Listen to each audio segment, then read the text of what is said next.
Worldship Avalon, Chapter 13, by Mavranel. The godless ones continued to pester it with questions. They knew its language, though their mouths, if they could be called that, were unable to make the correct sounds. They looked like predators, but also had the teeth for plant consumption. How such a disgusting-looking species of omnivores could have risen to spaceflight was beyond its comprehension. Not only that, they were unable to commune with the gods. Some could be strung up like puppets by them, but they could not speak to them. From what it had been told before, they'd done it to themselves on purpose. They were without connection to the great current. In that way, they were less than even animals, barely worth the molecules they were composed of. Multi-role command vessel, the Gringolet, in orbit of Kipowin. Admiral Fletcher was abruptly awakened, his implant rousing him from his rest. A line of text appeared in his vision. Admiral Fletcher requested on the command deck. He quickly roused himself, and in minutes was ready to face whatever may come. He could feel the ship's titanic central intelligence brush against his own consciousness briefly, as it dropped a fat data file into his implant. Normally, the Gringolet wouldn't bother him with such things, allowing the crew to inform him of anything he needed. It must be important if it felt he needed a raw data dump. He allowed his implant to take control, as time seemed to slow around him as he tapped into the raw processing power of the ship itself. The Gringolet allocated him several percent of processing power for his use. You could sense its amusement as it did so. It was always strange when he brushed consciousness with the ship. He shuddered, just thinking about the implications behind such actions. But such were the burdens of such a high rank.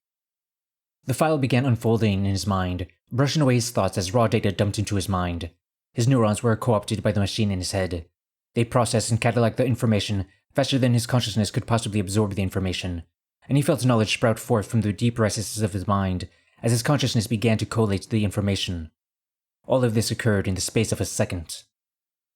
He could feel the headache coming on, and reached for the pill bottle by the door, taking the pain reliever dry to attempt to forestall the pain. Regardless of the consequences of the data dump, he now had a full briefing of the situation and knew what he would need to do. He strode from his quarters confidently, cutting his connection to the ship as he did so. Some of the crew looked as he entered and resisted the urge to salute. He had standing orders against such nonsense. He'd rather they do their job. Communications. I'll be sending a recorded message in response to their own. While we are recording, please disseminate orders to the fleet to not engage the vessel and leave it be unless it engages in combat with one of our vessels. The communications officer gave out a yes sir, even as his hands danced across his console. Recording starting. Silence on the deck, rang out.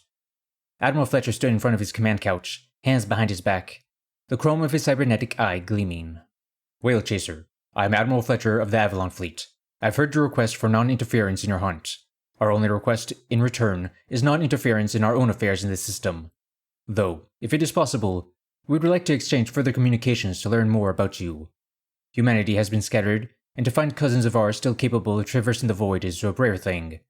We would be remiss to not extend a hand in friendship. He nodded to the communications officer who stopped the recording and began reviewing it for quality.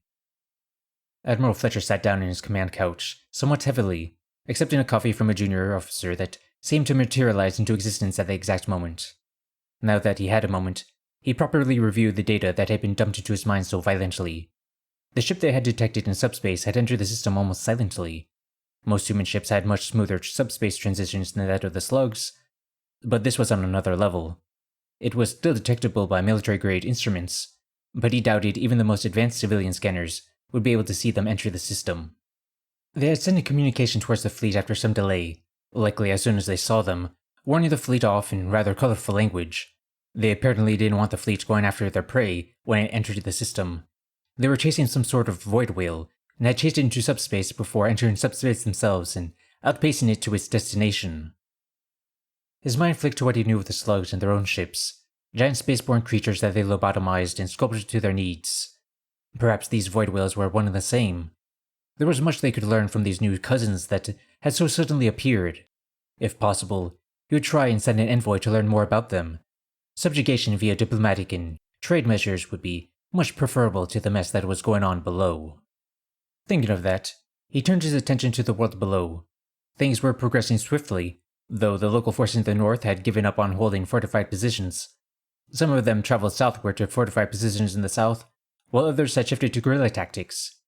It was mildly problematic, but in the long term it would not be an issue. Aside from the initial hiccup due to sabotage, this campaign was nearly textbook. It was just a matter of waiting for it to unfold. Kipowin. Gus woke up, his body feeling stiff and sore. Actually, sore was an understatement. It felt like his body had been compacted and then stretched back out before being used as an anvil. There was a vague emptiness in his lower body, like it wasn't quite there or something. Voices began to drift into his consciousness. Look, we can't move him. He's too unstable. If we had the equipment to do more than just extend his life, then it wouldn't be a problem. But we don't. And since the fucking locals are jamming up the airwaves, the suit communications aren't working, said one voice. Gus thought it sounded like one of his squad mates. Terry? Yeah, that was definitely Terry. Another voice shouted back, yes, and if we don't move him, he'll die anyways. Besides, we're sitting ducks out here. Who knows what happened with the sniper that took out the rest of the squad? Our best bet is to grab Gus, try and stick to the forest and make our way west. That update that Gus's deck got from orbit mentioned that we managed to establish a forward base not far from here. Heading for that is our best bet. Gus strained to remember who the other voice would be. It sounded like Ansgar, but he wasn't sure. Gus tried to sit up, but in doing so he was racked with pain. A gasp escaped his lips as he suddenly thudded back down onto the ground. You could hear the thunk of his suit against what sounded like a wood floor. He immediately heard rustling, and he opened his eyes to see Terry standing over him. Take it easy there, buddy. You aren't going anywhere under your own power, Terry said, while looking concerned. Gus tried to speak, but found his mouth to be too dry. He took a couple of sips of water from his suit's internal supply and tried again. How bad is it? I can kind of feel the lower half of my body, but something feels off about it, he said. Terry grimaced. Well, I'm surprised you can feel it at all, but that's a good thing. They might be able to fix it if that's the case. You've got a massive stone shard stuck in you. It penetrated into your suit, but not out the other side, so there's no way of knowing how much damage is done. Your suit kept you stable and has you on medical lockout, meaning we can't get you out of it until someone with a medic code unlocks it. Gus groaned. Communications are out, you said. Ansgar stepped into view. Yeah, they are, but your deck seems to be able to cut through it, at least somewhat. Unfortunately, neither of us are able to link up to it, so we were only able to gather some superficial information and general updates from it. Sit me up as best you can and hand it to me. I'll see if I can phone in some help. Did you guys manage to get my pack? Yeah, it's over there. I'll grab it and you tell me what you need from it, Terry said, while he and Ansgar tried to position Gus without hurting him more than he already was. Gus nodded as Ansgar grabbed the deck and handed it to Gus, and Terry went to go grab Gus's pack. The deck unlocked and immediately began feeding Gus's suit updates on the current situation. The connection was slow and it had constantly shift frequencies to keep up with whatever was jamming the signals in the area. You likely wouldn't be able to get a signal out without a way to boost it. Luckily, there were other ways of sending a message. Terry, main pocket 2, right side, looking in from the back. There's going to be a small black case with a wing glyph on it. Pull that out and open it, Gus said as he began compiling relevant information into a message.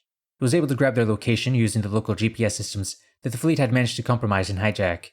He put that into a message along with their current situation, along with a note that they would hold the position until they received further orders, citing his deck's ability to receive updates and inability to send them due to jamming. He also left his deck's hash code so that when the nearby base got the message, they could directly update the group on what to do. Terry opened up the case and pulled out a small drone in the case, handing it to Gus. Gus turned it on and synced it to his deck, loading the message into it. He loaded it with the most up-to-date IFF codes and the message he composed. Then he programmed the nearby base into it for a destination and handed it back to Terry. Take that outside and set it down. Press the triangle button and it will go to the nearest base. I gave it a message to deliver, including our current location. Hopefully it gets there and they'll send someone to grab us. If not, then they'll at least be able to send us new orders to my deck. I'm going to grant your suits permissions to fully sync with my deck, in case the worst happens and I die. At least then you'll be able to receive orders, Gus said. He felt winded near the end and panted heavily as he took another sip of water. Terry took the drone outside while Ansgar looked at Gus with a concerned expression. How are you doing there, man? You need me to shift you back to lying down? He asked. Gus nodded, not really feeling up to speaking. His suit translated the motion into an affirmative glyph, and Asgard gently shifted him back down to a flat position. That made it easier for Gus to breathe again. He hadn't realized how much harder it had been to do while sitting up. "Thanks," he said raspily, before pulling another sip from his suit's water. "No problem. Least I can do considering you solved a problem me and Terry had spent the last 20 minutes bickering about less than 5 minutes after you woke up. We're going to get you back safe and sound. You're far too talented to die on your first drop," he said. He tried to say it in a light-hearted way, but the gravity of the situation seemed to be taking its toll on the man. Gus just nodded. He felt tired again and closed his eyes.